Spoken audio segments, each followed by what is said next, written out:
The Pentagon has invented a new microchip which detects COVID-19 in your body. Should you be concerned? Well, I'm pretty sure Ben Swan is, and he will join us to discuss. How to take care of the treated water is an unavoidable obstacle in the process of the decommissioning of the Fukushima Daiichi nuclear power plant. Japan is announcing their plans to release treated water from the Fukushima nuclear plant into the water. We are going to bring you the full report and the effects this might have on the environment as well as your health. Plus, the trouble at the border is still continuing while the Biden administration has struck a deal with 3 Central American countries. But will that help? Well, we are going to ask our immigration expert. And finally, as Congress comes back from their spring break, on top of their agenda is looking into the charges of assault against Representative Matt Gaetz. But should he be the only one? Well, guess what? We're going to give you the 360 view. I'm Scotty Nell Hughes, and this is News Views Hughes right here on RT America.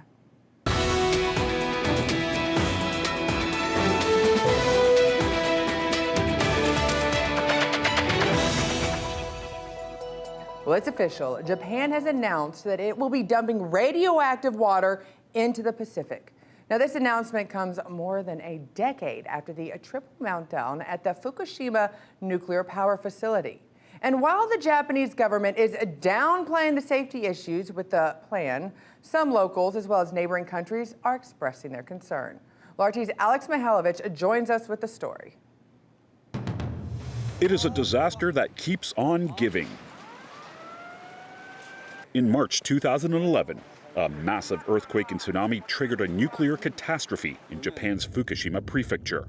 Over the years, thousands of tons of radioactive water have leaked into local rivers in the Pacific Ocean from the Fukushima Daiichi nuclear power plant, which experienced a triple meltdown over a decade ago. Now, an estimated 1.25 million tons of water that was pumped into the ruined reactors in an attempt to cool them down is being stored in tanks at the facility. Most radioactive materials, including strontium and cesium, have been removed, but not tritium, which has been linked to cancer in humans.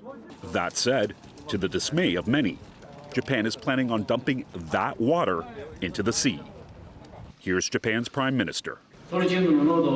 We will decrease the tritium concentration level to about 1/40th of the benchmark set by Japan and 1/7 of the benchmark for drinkable water set by WHO. Furthermore, we will maintain transparency with the eyes of third parties such as International Atomic Energy Agency and continue monitoring closely. While the Japanese government is trying to reassure its people and the world that the dump will be safe, some aren't buying it. At home in Japan, many have been protesting against the idea. And foreign governments have also expressed concern, especially those in Japan's neighborhood, including South Korea. The Japanese government's decision is absolutely unacceptable. And China. This is highly irresponsible and will severely affect human health and the immediate interests of people in neighboring countries. The nuclear plant's operator, TEPCO, expects to run out of space to store any more contaminated water by the fall of 2022. The release of radioactive water into the Pacific Ocean is set to begin in 2 years' time. For RT, I'm Alex Mihailovich.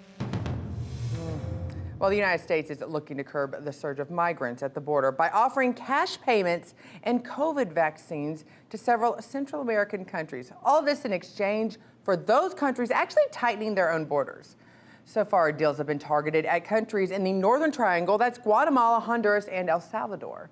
This is President Biden has named Arizona Police Chief Chris Magnus to be the next Commissioner of Customs and Border Protection after the resignation of the current chief, who only served in the role for less than 3 months. So are we actually closer to a solution?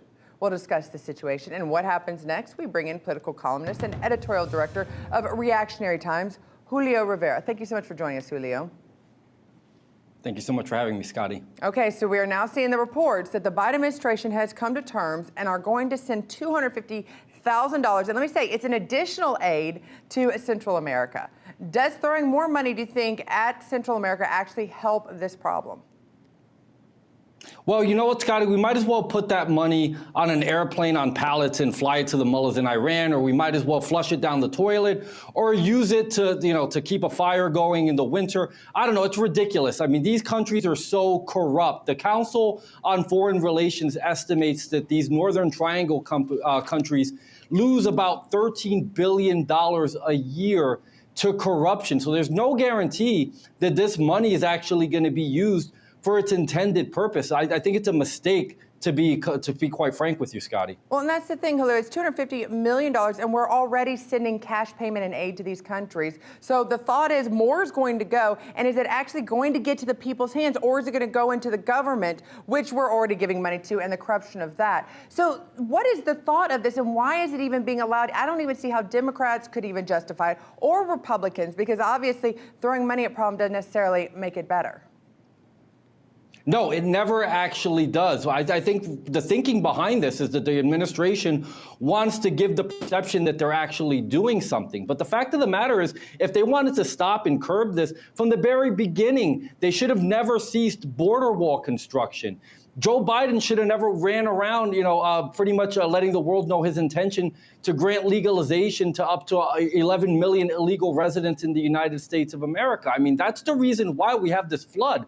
According to numbers from Customs and Border Protection, there were in January of this past year, after Joe Biden won the election, over 75,000 encounters between Customs and Border Protection and migrants. That was more than double the 36,000 from January of last year. So obviously it's on the administration. It's the fact that Joe Biden is running around, that they're doing things like catch and release, which is a lot more attractive to these people. They realize if they come all the way and make the arduous trek to come to America, they're not going to be immediately sent back. They're going to be allowed to stay here, and that's what's compelling people to go ahead and take that dangerous trek to America. And more are doing it, and we're actually hearing more of their stories and their plight. Maybe that is why we saw a quick resignation of the first, probably Biden administrator of his term. What are your thoughts on Chief Magnus, who has been an activist in the past, being appointed, and what is he going to do different than his predecessor? Well, listen, Troy Miller was basically a victim of what the administration above him was doing. You've got some people that are really delusional right now at the top of the United States, security chain. Basically, when you look at Alejandro Mayorkas, Mr. Broke the Glass Ceiling, the first, Hispanic chief of Department of Homeland Security a couple of weeks ago, saying, we don't have a border crisis, while simultaneously saying that we're going to encounter more migrants at the southwestern border than we have at any time in the last 20 years. So it's almost like they're refusing to acknowledge that we have a problem. And if the people that are above Chief Magnus, that are going out and really setting what the agenda is going to be, are not going to acknowledge that we truly have a problem, then I don't care if you dig up John F. Kennedy and reincarnate him and put him in that position. Nobody's going to be able to fix what's going on in the border until the people at the top of the administration acknowledge that we truly have a problem. And Julio, what really gets me is we're not hearing any long-term plans right now for who is already here, who's already come the last 3 months. We don't know where they're going, but we do know that they are being dispersed to various parts around the country. After that, there's not really a plan in place. Julio, thank you so much for joining us. I think we can all agree what is happening at the border is heartbreaking on so many levels. Absolutely, Scotty. Thank you for having me. Now, when we return, the story of two congressmen who had questionable relationships, but only one is under investigation, and it's not the one who was sleeping with a Chinese spy. Well, guess what? We're going to give you a 360 view after the break.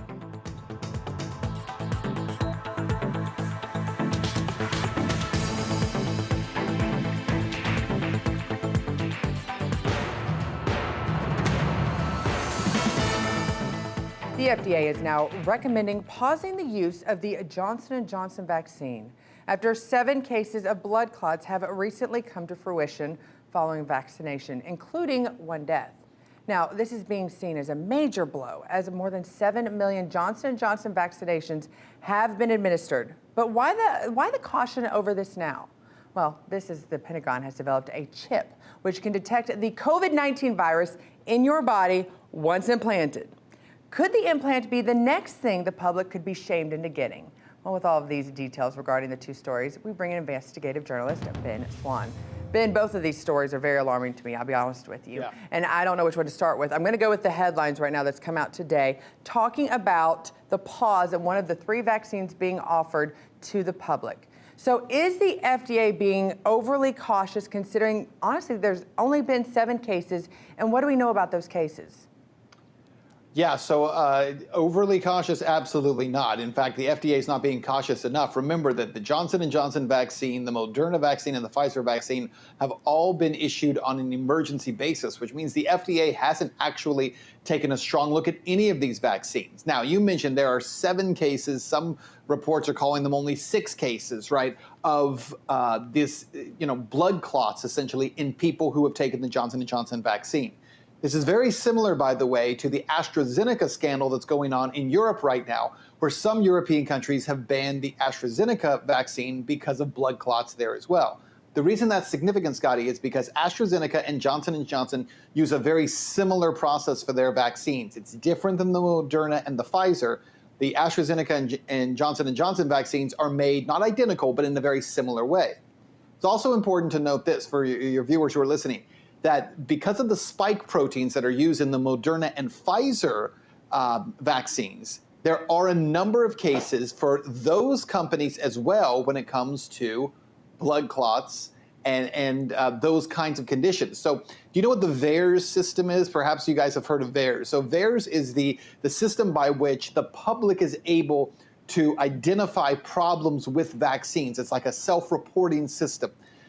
It is, only about 1% of cases, it's estimated, of things happening are actually going into the VAERS system. But if you look at the VAERS system, for instance, I'm looking at numbers from today. The Johnson & Johnson vaccine has actually had 13 cases reported of embolic or thrombotic events dealing with blood clots, right? Moderna has had 148 cases.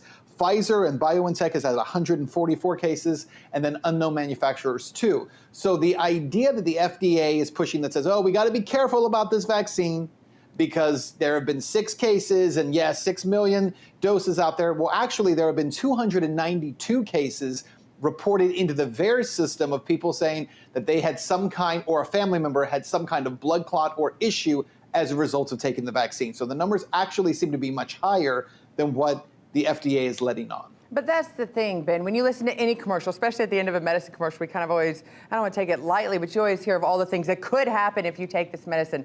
Blood clots are obviously, they're unfortunately very common when you're taking additional medication because it's changing your body up. That being said, people that are pro-vaccine, that are making sure that, are wanting everybody to get vaccinated, are saying, look, this just shows how careful we are. That with 6 cases, the FDA stepped in. This shows just how safe it is. Do you agree with that? That also confirms that they've got their hand on the pulse of whether these vaccines work or not, if they're willing to shut it down just off of 6 cases.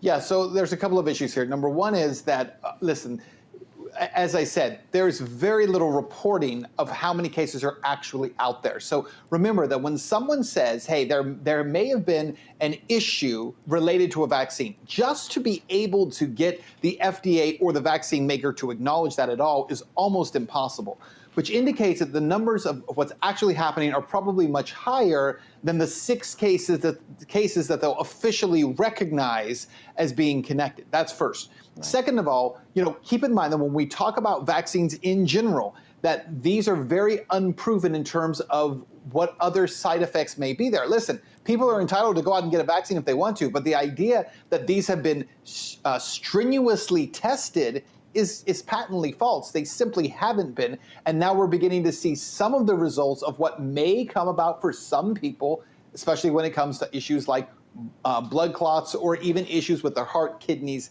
and liver. And I think that's why people still are very cautious about it, and hopefully people respect each other's decision as they do their research. I want to move on to the microchip, which senses COVID-19 in your body before symptoms and filters the virus from the blood before. It's being developed by the Pentagon. Your thoughts on this? Yeah, so, all the conspiracy theorists out there, right, who went around saying, hey, they're creating this microchip and it's going to be inserted into your body. It's going to come with the vaccine. And all these folks in the media were like, oh, you people are crazy. There's no microchip. Then the Pentagon comes out and says, hey, actually, we have a microchip.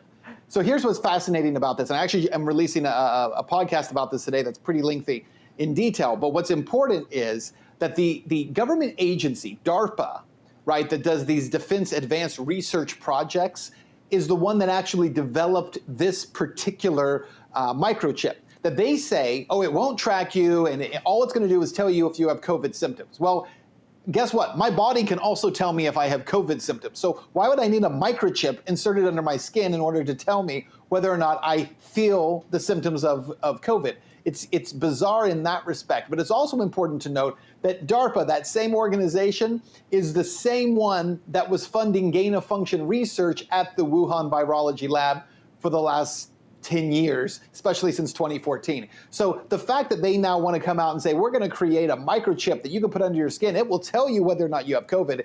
Scotty, do you really trust that that's what this is for? And the fact that this has even been created in the first place, there doesn't seem to be a point to it to tell you that you have COVID. I think that's what scares me the most about this. Is like you were working on a chip to go into people's skin. By the way, it's coming from the Pentagon. It's not coming from a private medical firm. And I think that's where right. my concern really is this one. So here's my question. The look into your future crystal ball, as I've so often asked you, Ben. If this shows to actually be accurate and it can predict it, do you think we could see a push that everybody, just like what we've seen with the mask, the vaccine, a push that you actually have to be microchipped with something from the Pentagon? Could that actually happen in society today?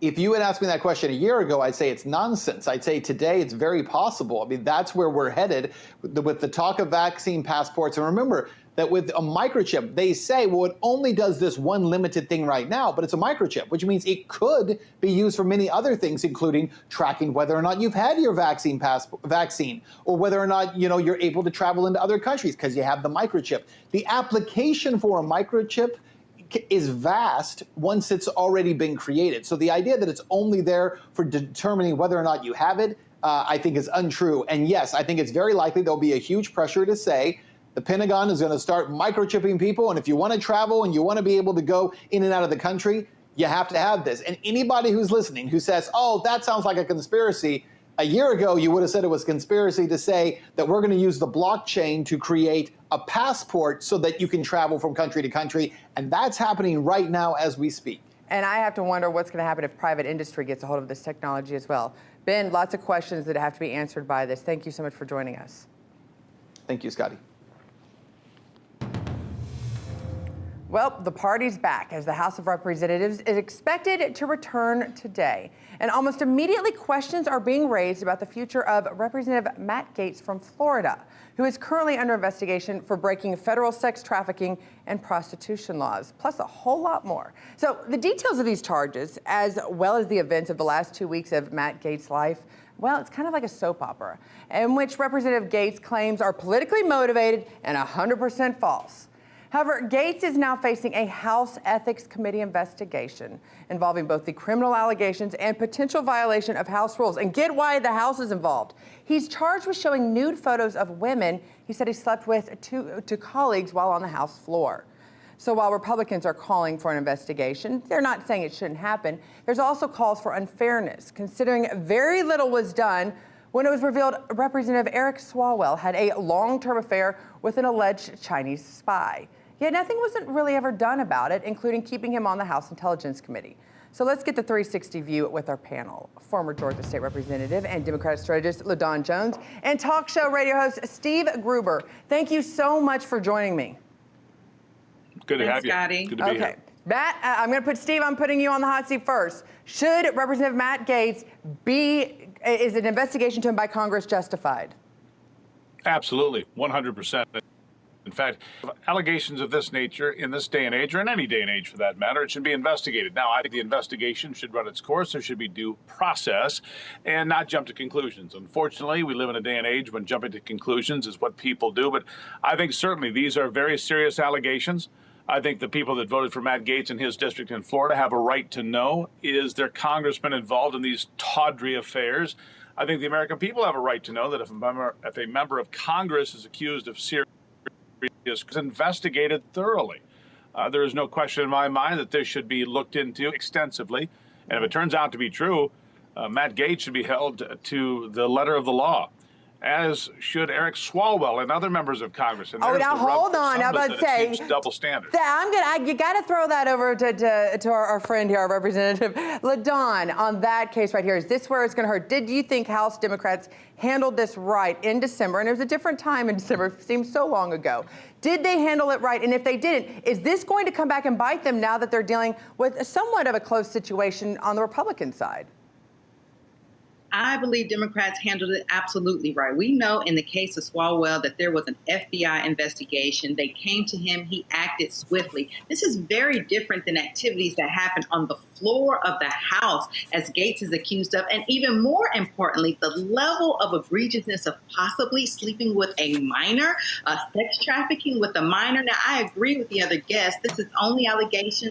A complete investigation has to occur. But it just really looks retaliatory for Republicans to try to come back and bring up an incident that happened years and years ago simply because Swalwell is involved with the impeachment proceedings. It's tick for tat, and Americans are tired of it. Well, you're right. I agree. Americans are tired for it. But I will say something. Chinese spy, underage, both are really, really bad, but one puts our nation a little bit at risk, and we still don't know what information she was able to get her hands on through the relationship. How do you respond back to that comment, Steve? Well, I agree with you. And while we're on that avenue, Dianne Feinstein and her driver that was working for the Chinese Communist Party for a number of years, not investigated very well at all. But I think all of these things merit clear, thorough investigations. If Matt Gaetz is involved with human trafficking, the penalty should be swift and severe. But there's an FBI investigation here as well. Make no mistake, this isn't just some allegation made. The FBI has been looking into it for some number of months now, the same as they did with Eric Swalwell. But Eric Swalwell was never very forthcoming about any of that, never discussed it.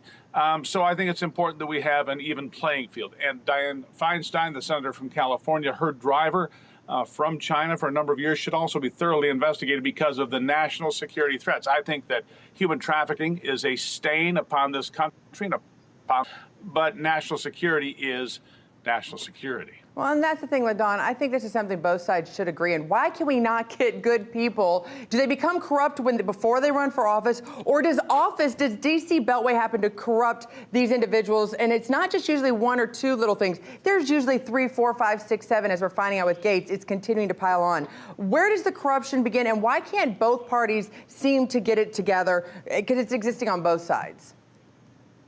Well, as we established, we don't know if there's a corruption exists. The difference is just being affiliated with someone from the Chinese Communist Party or otherwise that may not be American doesn't automatically assume that they are involved with some type of illegal activities. And that's why we have investigations on these things. What the parties need to do is focus on the activity that directly affects these individual jobs. Matt Gaetz being on the floor, showing his colleagues nude pictures while there are women right there as his colleague is just highly inappropriate in any work setting, but particularly in the United States Capitol building, particularly after his involvement with the insurrection that occurred on the 6th. He has a number of things that continue to build up against him, and I think that the Republicans need to hold him.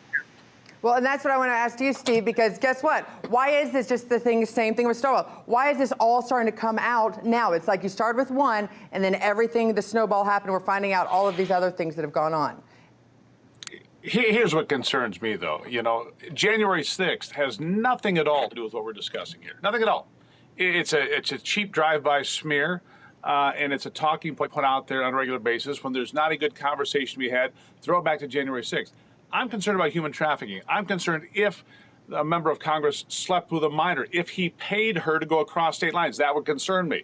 If a member of Congress sleeps with a foreign spy, yes, fraternizing with a Chinese party is deeply concerning when they are themselves now involved in important things going on, like surrounding Taiwan, destroying Hong Kong, while the Russians surround Ukraine. Yes, I would say these are very serious matters of national security of the United States, and therefore, if you're sleeping and dating a spy from the Chinese Communist Party, I would consider that of the utmost concern to most Americans, the same as I would Dianne Feinstein. All of these things should be investigated thoroughly. If Matt Gaetz displayed naked pictures of women, which is alleged on the floor of Congress, yes, that should be punished to the extent that it can be. but don't disregard one, and don't try to throw a red herring of January 6th out there that really doesn't involve itself here. Well, because both men are accusing, and I'll let you go for it, LaDawn. I'm sorry, Scotty, but January 6th was the biggest national security breach this country has seen in 100 years. And so that's not a drive-by, and it is equally as important as all these other issues that are out there. For these congressmen, either one, maybe the answer, Scotty, is we need all congresswomen, because they don't seem to be getting in as much other than Marjorie Greene. I was about to say, well, I don't know. There's on both sides. I don't think some of the women haven't necessarily made us proud either. Either way, though, I think this is why people don't like politicians inside the Beltway, that they like the people that are in their home before they actually come up to D.C. I like them a lot better when they're at home than they are here. Thank you so much. I like both of you, and I'm glad that you're here for the conversation. Thank you. Thank you, Scotty. Well, that is all the time we have for today's show. I know your time is precious, and I want to make sure we give you the best 30 minutes of news possible. So for this show and more, I encourage you, download the Portable TV app on your Android or Apple device. And I want to continue this conversation on social media, as I always enjoy reading your feedback. Thank you so much for watching, and have a great day.